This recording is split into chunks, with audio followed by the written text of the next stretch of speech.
Before checking out with your project, you will need to either log in or register with Motif. If this is your first time checking out with a Motif project, you will need to register first.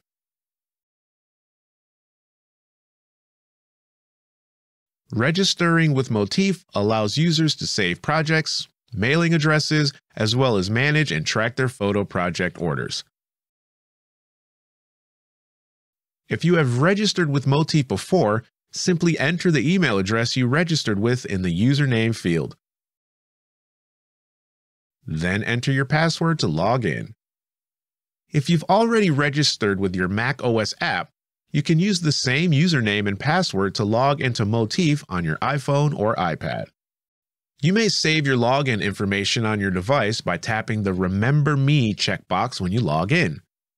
Should you forget your password, click on the Reset button next to your password field. It will automatically bring you to our website in the Reset Password page. Just enter your email, click Submit, and we'll send you a temporary password directly to your inbox. Then just follow the steps in order to complete the process.